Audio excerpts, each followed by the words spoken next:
हमारे भगवान ने इंडिया से श्रीलंका ब्रिज बना दिया उस समय. So the same fellow now doing mimicry on subject like Ram Setu and legendary character like Shri Ram.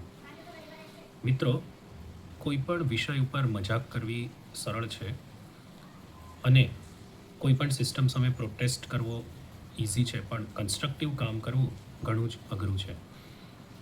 Unfortunately જ્યારે બીજા ઘણા દેશો અને ધર્મો તેમની લિજેન્ડરી સ્ટોરીઝ ઉપર રિસર્ચ કરે છે, ત્યારે આપણે તે સ્ટોરીઝ, તે વાર્તાઓ ઉપર રિસર્ચ કરવાને બદલે તેને તોડવામાં અને તેની મજાક બનાવવામાં અને તેનો ઉપયોગ પોતાની વ્યક્તિગત કીર્તિ અને પૈસા મેળવવા માટે કરે છે, જે ઘણી જ દુઃખદ બાબત છે.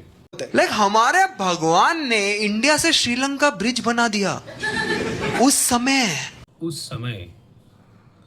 પશ્ચિમના દેશોના આધુનિક વિકાસથી આંધળા થયેલા લોકોને એમ જ લાગે છે કે સદીઓ પહેલાં તો માણસ પછાત અવસ્થામાં જ જીવતો હોવો જોઈએ હશે, પણ તેમના પશ્ચિમના દેશોના પ્રદેશમાં, ભારતમાં કે પૂર્વના દેશોમાં નહીં. 5,000 વર્ષ પહેલાંના ધોલાવીરા વિશેની જ વાત જુઓ. धोलावीरा के लोग बड़े ही सभ्य लोग थे.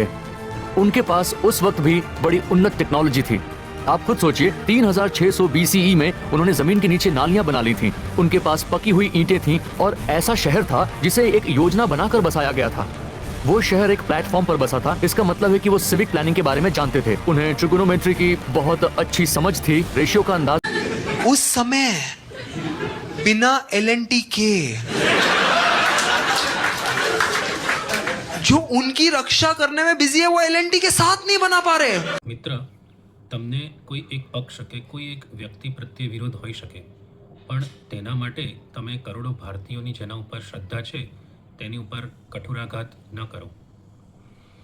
આ જમાતને કદાચ એમ લાગે છે કે ભગવાન ભગવાન કરનારા, ભગવાનમાં માનનારા લોકો કંઈ કરી શકે નહીં, પણ મિત્ર, અમારી ગીતામાં જ ભગવાને કર્મયોગ સમજાવ્યો છે અને ભગવાનમાં શ્રદ્ધા ધરાવનાર લોકો પણ કેવા બેનમૂન કાર્યો કરી શકે તેનો એક નમૂનો જોવો હોય તો જોઈ લો આ ઇલોરાનું કૈલાશ મંદિર. विशाल हाथी खड़े हैं. प्रतीकात्मक रूप से इन्हीं के पीठ पर मंदिर खड़ा है. आधार में चट्टान को काटकर एक गहरा गलियारा बनाया गया है जो मंदिर परिसर के चारों ओर फैला हुआ है.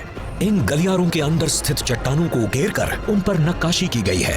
हम डिजिटल माध्यमों के आदी हैं, लेकिन आप कल्पना कर सकते हैं कि हजारों साल पहले शिल्पकारों ने असल में इस पूरे पर्वतीय क्षेत्र में इसकी कल्पना कैसे की होगी, जिसे आप इतनी सटीकता से મિત્ર, આમ તો રામાયણનો મુખ્ય વિષય કંઈ સાયન્સ કે એન્જિનિયરિંગ નથી. તેનો મુખ્ય વિષય છે એથિક્સ, કે જેની આજના સમયમાં ખાસ જરૂરિયાત છે. કુટુંબ વ્યવસ્થા, રાજ્ય વ્યવસ્થા, આદર્શ રાજા, સમાજ વ્યવસ્થા વગેરે તેના વર્ણ્ય વિષયો છે. છતાં પણ તેના રચયિતા વાલ્મીકીએ તેમાં થોડા ઘણા સાયન્ટિફિક એવિડન્સીસ, ખાસ કરીને એસ્ટ્રોનોમિકલ એવિડન્સીસ મૂકેલા છે, જેની ઉપર નિલેશ ઓક નામના એક સજ્જને ઘણું રિસર્ચ કર્યું છે. તેના વિશે પણ આ ક્લિપ જોઈ લો. Valmiki, the poet credited with the Ramayana, kept describing the sky, a planet in a certain constellation, a particular moon, a season. On their own, these are just color, but the sky is a clock that never stops moving. The slow wobble of the earth shifts the stars over thousands of years. And so a sky described precisely enough can, in principle, only have happened once. Oak's method is to treat every one of those roughly 600 observations as a constraint, and to ask, is there a single window in time where all of them are true at once? In his reconstruction, there is. From it, an itinerary falls out. It begins with a cruelty of timing. તો મિત્રો, છેલ્લે પાછા આવીએ મૂળ વિષય ઉપર, રામ સેતુ. શ્રદ્ધાવાન વ્યક્તિને આ એરિયાની સેટેલાઇટ ઇમેજીસ જોઈને તો તેમાં સેતુ, પુલ દેખાય જ છે, અને તે બિલકુલ બેઝલેસ નથી. રામાયણમાં વર્ણન છે કે આ સેતુ વિશાળકાય વાનરોએ મોટા મોટા વૃક્ષો જેવા કે સાલ, આંબો, અશોક વગેરે નાખીને તેનો બેઝ તૈયાર કર્યો અને અતિશય મોટા વિશાળકાય પર્વતસમા ખડકો નાખીને તેની ઉપર બ્રિજ તૈયાર કર્યો. આગળના વિડીયોમાં તમે જોઈ શકો છો કે સાયન્ટિસ્ટ એ શક્યતા નકારતા નથી કે અહીં જે મોટા મોટા ખડકો દેખાય છે તે બહારથી લાવવામાં આવેલા છે. It looks to me like a rocky jetty, but this thing looks pretty big. That the god Rama placed a bridge here connecting India to Sri Lanka.